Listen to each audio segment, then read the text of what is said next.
Hello to all good people of the world. This is Paul Whittakin, and I'm returning to you today with the universal law of numbers, the periodic table of mathematics, and we will cover some basics again today because the basics are very important. That's how we understand the laws of the universe. So, what I have here is I have the codes, and they are 248751, and I get that right here, 248751. And I get it many ways. And the code 248751 is 258, and it's 741. And it's 741. And it's 741 and 147. And it's also 147 and 471. And we have also the code 258, which is 258. And we have 181, and we have 818, and they are 248751. So what I've pointed out in the past is that the 248751 code, it can be broken down into two codes. Not so much 248751 like that, although that can be a 9. But if we take the 147 and the 258, it's going to give us a 6-3 or a 9. So that's the key, and I'm just going to quickly show you that. So if people haven't seen this before, you can see that anytime I combine the 147 code with the 258 code, any way I do it, it's always going to give us a 6-3 or a 9, 3-6 or a 9, and that's what makes it the 369 code. Now, we're going to look at these codes a little bit differently. So we have 258 or 248751, which is 528 and 471. And it doesn't make any difference which order they're in. So I'm just showing you how they appear in the periodic table of mathematics, taking away some of the other numbers so we see what they are. And 174, that's going to be a 3 no matter which way you look at it. And what we have here is we've just eliminated or taken out the 9s because sometimes it's easier to see the codes without the 9s. And I'll show you the codes 5, 8, 2. And I'll show you the codes 5, 8, 2. And I'll show you the codes 5, 8, 2. And we also have them 2, 5, 8, 2, 5, 8, 2, 8, 5. And we have the codes 741 or 147, 741, 174, 471, 174, 471, 147, 741, 714, 714, 714, 417, 417. So you see that these codes are there, and they explain to us how the universe works. The universe works according to the code 248751. So when I say that, what I mean is anytime we have a 2 number, 248751, or 258147, 2 numbers go to infinity like this, 3 numbers like this, 4 numbers like this, 5 numbers like this, etc. And all of these 2 numbers will behave like a 2. Now there is one exception to that, and that has to do with division. And the only thing I'm going to say about that today is that the universe does not like to be divided. But anytime we take any 2 number and add it to, let's say, a 5 number, we're going to get a 7. Anytime we take any 4 number and multiply it by a 6 number, it's going to be 24, and that's going to be a 6. Anytime we take any one of these numbers, add it, subtract it, or multiply it, it will behave exactly like a 2. And what do we know from the original table from the universal law of numbers? We know that if we square a 2, we're going to get a 4. That means if we square any of these numbers, or literally multiply any of these numbers by another one of these numbers, it will be a 4. If we multiply any of these numbers by another one of these numbers, and then we multiply it again by another one of these numbers, we are going to get an 8, because 2 to the 3rd power cubed is an 8. And that's the power of the universal law of numbers. So I will just show it like this. Okay, so we have 3, 9, 6. 3, 9, 6, 3, 9, 6, 3, 9, 6. We have 3, we have 9, we have 6. 3, 3, 3, 3, 3, 3, 3, 3, 3, 3, 3. 6 or 9, 9, 9, 9, 9, 9, 9. I'm just crossing them. They're all going to be 9s. And if we put any one of these numbers together with any one of these numbers, it will be a 9. If we put any one of these numbers together with any one of these numbers, it will be a 3. And here we have 6's, 6, 6, 6, 6, 6, 6, 6, 6, or 6, 6, 6, 6, 6, 6, 6, 6, or 6, 6, 6, 6, 6, 6, 6, 6. Okay, so they're going to be 6's. Once again, if we add a 6 to, let's say, a 3, we're going to get a 9. It doesn't matter which one. Any one of these numbers is going to behave like a 2, any one of these like a 4, these like a 5, these like a 7, these like a 9. And we'll show it to you like this, and I'm showing you the codes that 2, 4, 8, 1, 4, 7 will always be 3, 6, and 9 numbers. 6, 3, 9. 6, 6, 6, 6, 6, 6, 6, 6, 6, 6, 6, 6, 3, 3, 3, 3, 3, 3. Put any one of these numbers together, it'll be a 6. Any one of these numbers together, it will be a 3. And any one of these numbers, no matter how you put them together, there will always be a 9, and that's the power of the universe.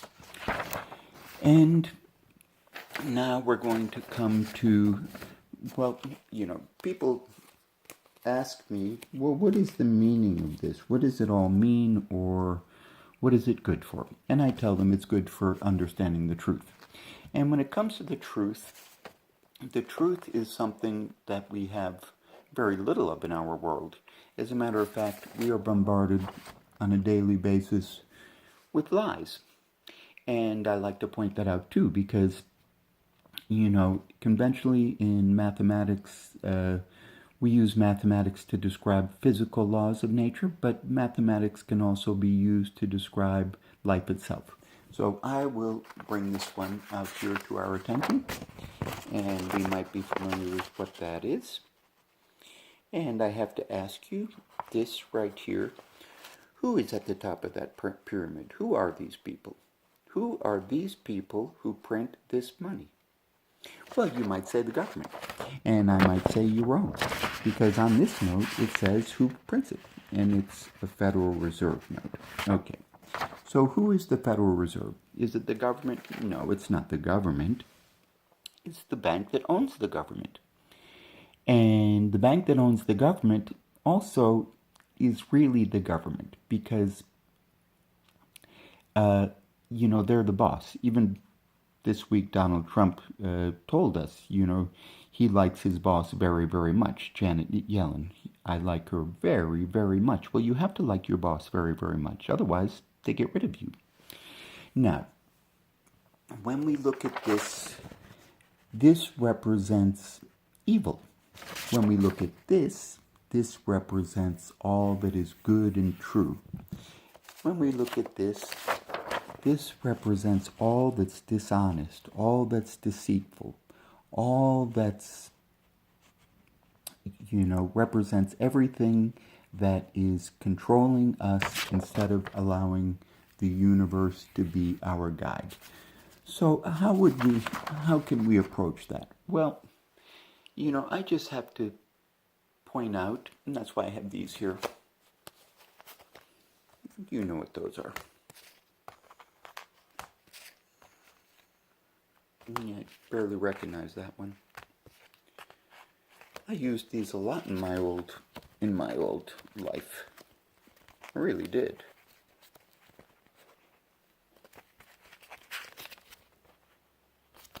Okay. Now what we have is a situation where we have people who are indoctrinating us. They indoctrinate us from the very beginning. They do it in the schools. They do it on the television. They do it on the radio. They do it with the newspapers. They do it everywhere. We're constantly being bombarded with lies. So if anybody wants to speak the truth, well, maybe it might sink in for a little while, but after getting the daily dose being bombarded with the lies, it's kind of hard to believe the truth. So I understand why people don't want to accept the truth. It's not something that they're taught every day. Now, the problem is that these people who tell us all the lies, we follow them. We accept servitude. Now, I would have to say, people, at this point in time, that we might, I think there's a tipping point. I think more and more people all the time are beginning to understand that nothing that these people tell us quite adds up. And if you want to go back to the days when the Soviet Union collapsed, I was actually a witness to that. And what I can tell you is that it wasn't the communism that collapsed. What happened was the people in control, very rich people, rich communists, very wealthy and powerful rich communists, propagandists, the people didn't believe their lies anymore. So the whole thing collapsed and, they started all over. But I would have to say in this country, I've always been amazed how many people so readily accept such preposterous lies on such a regular basis. But I understand. But at least now we know that more and more people are beginning to realize and wake up to the fact that, what we hear on the television, what we read in the newspaper, or what we learn in school is not adding up very well. You can take World War II, for instance.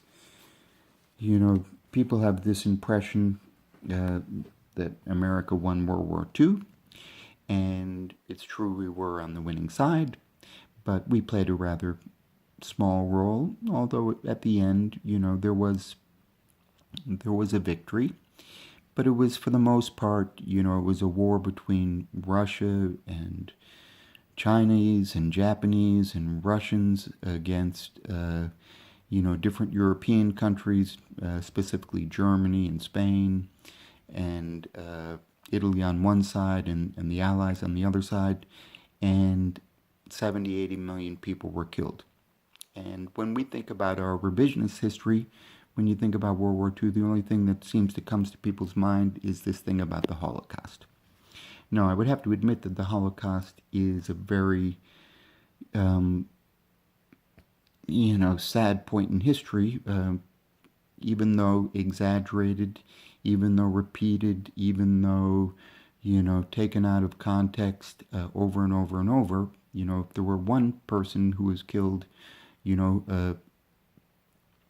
innocently, well, that was one too many. But it's just the revisionist thing about history that's the problem. We learn all of these things through indoctrination. Schools indoctrinate us, churches indoctrinate us, governments indoctrinate us. And who is it that's doing all of this? Well, it's these people. It's the ones who print this thing. And if you want to look at this on the top, this thing, that represents what's listening to me right now, and what's watching over me right now, and what censors us and prevents us from telling each other the truth and gets in the way. It divides and separates us. What we have is we have people who are at the top of that pyramid, and it's not the government at all. And if you ask me who it might be, well, if you say Google, I would say yes. If you said Facebook, yes, that's them. If you were to say Microsoft, I would say yes, that's them. If you were to say the Federal Reserve and the Treasury and Wall Street and the big insurance companies and the big banks, yep, that's them. And Hollywood, that's them. That's who they are. So they give us these choices, politicians. And now we didn't vote for any of those important people, by the way, that I just mentioned. Did you ever vote for Google? Did you ever vote for Facebook? Etc. But they give us these choices, and basically they're all their own pawns. And some people think that they're conservatives, and some people think that they're liberals. And I have to tell you that that's just the trick that they play on us over and over and over again. So as long as we fall for that trick, we will always be controlled by those people, because it doesn't matter who's president. Wall Street's controlling us, Google's going to control us, Microsoft's going to control us, the credit bureaus are going to control us, as long as we keep on falling for the same old tricks. So I have to ask you, people who serve in the military, and don't try and pretend that I'm not patriotic, just take a look around, take a look at the globe, and you see you're serving in the Middle East somewhere, and you're fighting terrorists, they tell us. But what the universal law of numbers teaches us, it teaches us that 1 + 1 = 2. And we put those two things together. And sometimes you have to look a little bit deeper. You really do. You don't see a 5, you see a 1 and a 4. Well, it's a 5, because that's a 5, that's an 8, and that's a 2. And that's 285. So sometimes you have to look a little bit deeper, but it's really quite easy to figure out. If you think about it, the whole foreign policy, war machine, the United States military is obsessed with fighting Israel's wars. Did you not figure that out yet? Can we really not put 1 + 1 together and make 2? Is it really that hard? So what I say is, at this point in the game, if we want it, and what they do is they divide us. They're just dividing us. They have CNN and they have Fox, and you think they're different, but they're both the same. The whole idea is to keep us divided. Black Lives Matter, Antifa, white supremacists. That's not what's going on, folks. They're just trying to divide us and conquer us and basically kill us, if not poison us or poison our minds. The easiest way to do that is to have us, kill ourselves, cheat ourselves, betray ourselves, and never pay any attention to who's pulling the marionette strings. So we will leave it with that today, and I'm just going to leave you with this, because everything I'm saying is as simple as this. It's just as simple as this. And as long as we keep on falling for the same old tricks, we can expect to have the same results. And that's the point. Peace and happiness to the world.